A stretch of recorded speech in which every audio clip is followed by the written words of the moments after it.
Introducing YouTube memberships, a fun way to support the channel while getting some exclusive perks.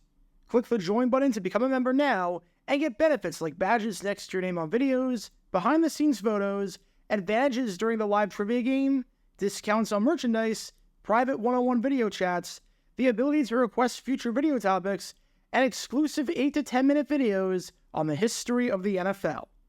And now, on with our feature presentation. Let's be honest. Did anyone see that coming from Will Levis? Anyone at all? I mean, that was absolutely insane what he did on Sunday against the Atlanta Falcons.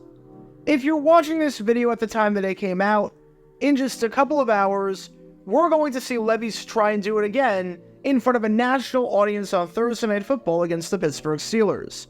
And honestly, what Levis did was something that I did not think was possible. The Titans have been a bit of a hot mess offensively all season. But finally, after sticking with Ryan Tannehill for so long, despite the fact that he couldn't throw more than 5 yards down the field, and had the pocket presence of a fly when you try and kill it, and it's still alive, but the wings are fluttering so it can't move and just sits there in agony, after Tannehill's injury, they were finally forced to move on to Levis, their second-round pick from Kentucky that surprisingly slid in the draft according to many. And the results were, well, shocking. Because if Levis keeps playing like this, the Tennessee Titans are officially back in the playoff hunt, as the Titans shocked a ton of people by not only beating the Atlanta Falcons 28-23, but by doing it all for the strength of their quarterback, which feels like the first time in ages I can say that the Titans won a game off of the strength of their quarterback. Will Levis, in his first ever start, had an unbelievable showing, going 19 for 29 with 238 yards, 4 touchdowns, no interceptions, and a passer rating of 130.5. For any quarterback to do that is amazing. For a rookie quarterback to do that is even more amazing. But for a quarterback in his first ever start to do that, well, that's just mind-blowing. Truly mind-blowing. And it's not like he got these yards and these touchdowns on dump-offs in garbage time. There were some truly big-time throws deep down the field. There was actually some verticality in this Titans offense that we hadn't seen since A.J. Brown got traded to the Eagles. Granted, it helped when the Falcons had no idea how to cover DeAndre Hopkins. But still, this performance was impressive to say the least. And I know a lot of people are wondering the obvious question after a start like that. Just how good can Will Levis be? I mean, to throw 4 touchdown passes like that in your first ever start, you think the sky's the limit. You think that he can be your franchise quarterback of the future, and you think he has a chance to keep this going. And to that I must say, pump the brakes.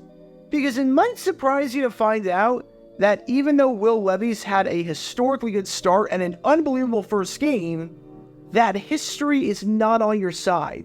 And that in the grand scheme of things, oddly enough, a game like this means absolutely nothing.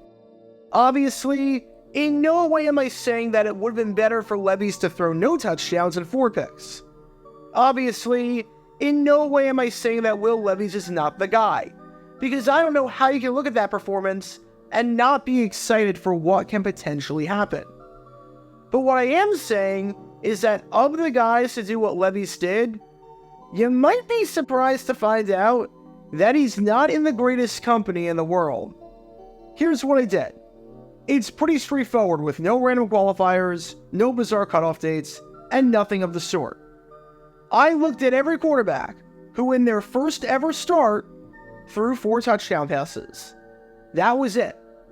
Were you making the first start of your career, and did you throw 4 touchdown passes or more?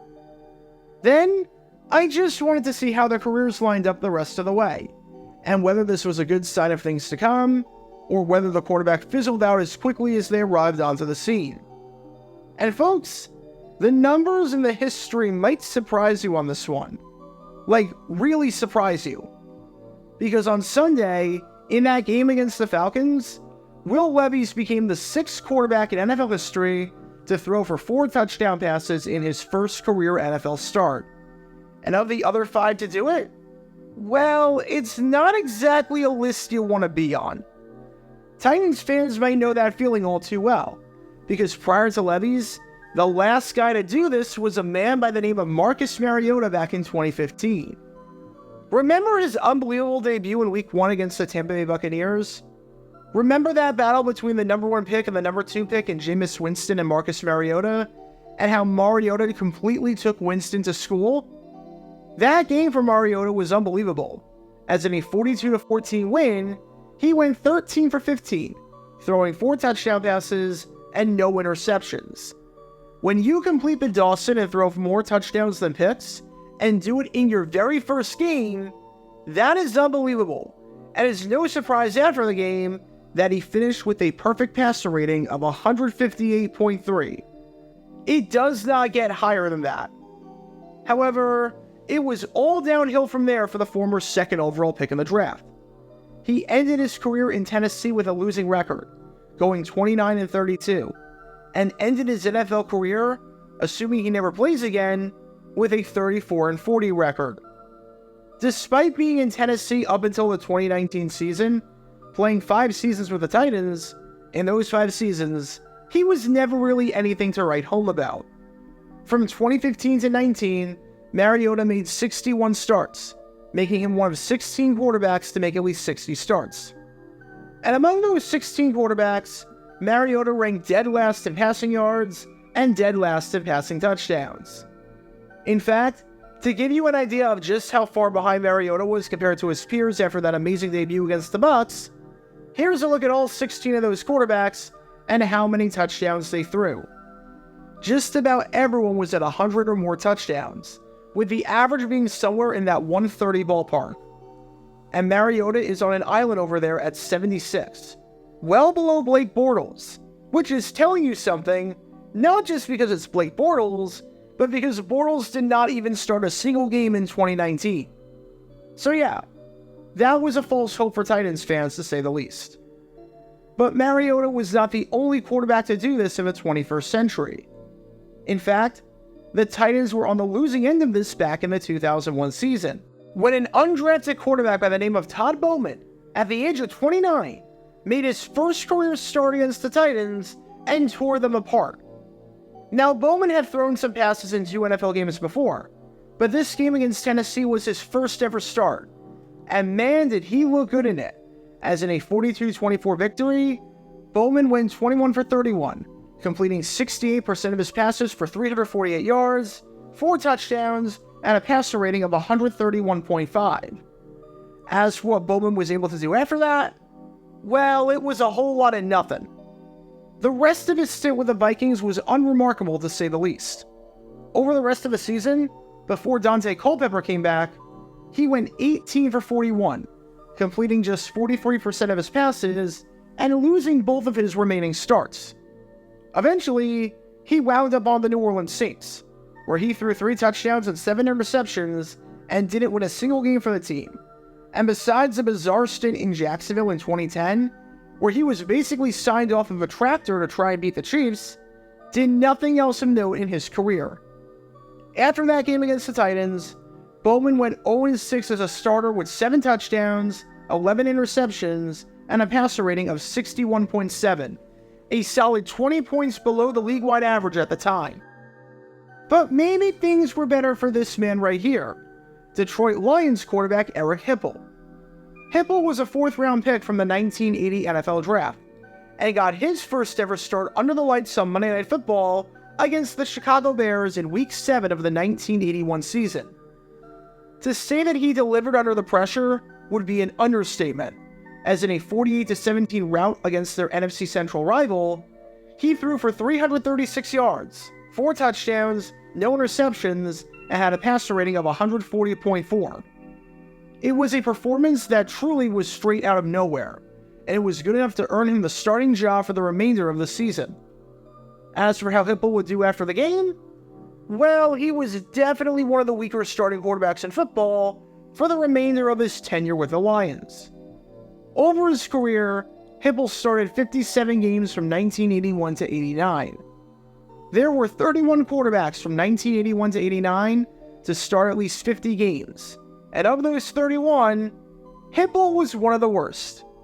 He ranked 29th in passing yards per game, averaging just 123, at a time when the average was well above 200. He threw the second fewest passing touchdowns, throwing just 55 and being one of 2 quarterbacks on the list to average less than 1 touchdown pass per game, alongside Mike Pagel. And he finished inside the bottom 5 in passer rating with a rating of 68.7, at a time when the average was hovering around 80, so he was well below that mark.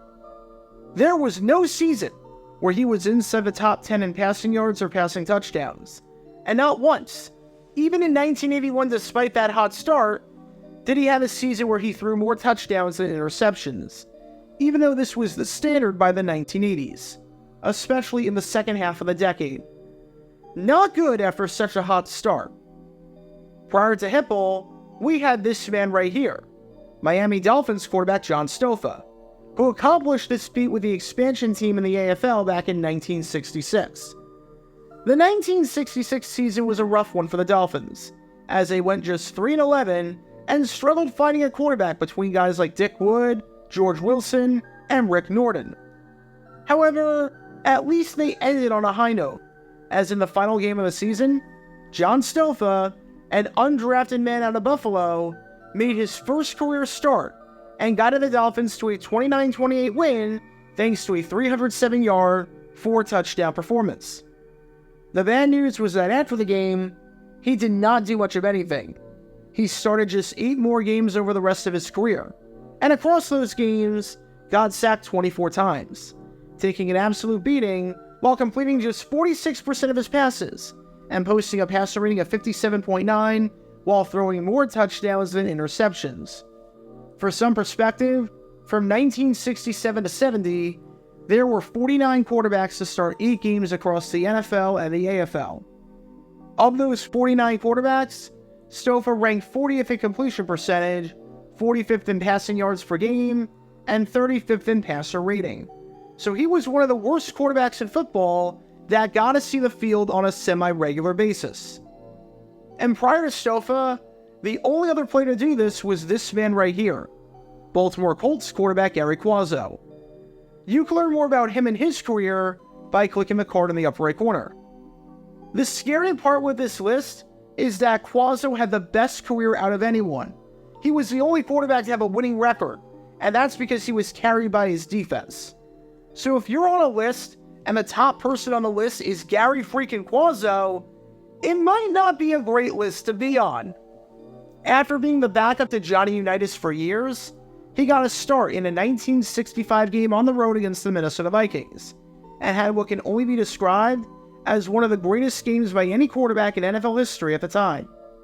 In a 41-21 victory against the Vikings on the road, he threw 5 touchdowns and no interceptions, looking like the best backup in football with a performance like that. As for whether that was a sign of things to come for Quazzo, not quite. From 1965 to 72, Quazzo started 40 games, starting across a variety of teams like the Saints, the Vikings, and the Cardinals. That made him one of 26 quarterbacks in that time frame to start that many games. And of those 26 quarterbacks, he ranked 22nd in passer rating, ranking inside the bottom 5 in that category. He threw a touchdown on just 3.6% of his passes, which was the 3rd worst total in the league, only ahead of Jack Kemp and Jack Concannon. And he averaged just under 105 yards per game at a time when 160 was the norm. This ranked 2nd from the bottom of the league, only ahead of Jack Concannon. Quazzo never had a season where he finished inside the top 10 in passing yards or passing touchdowns, as he was consistently one of the worst starting quarterbacks in football on a year-to-year basis. So much for that first game. So just to recap, Will Levis threw 4 touchdown passes against the Atlanta Falcons.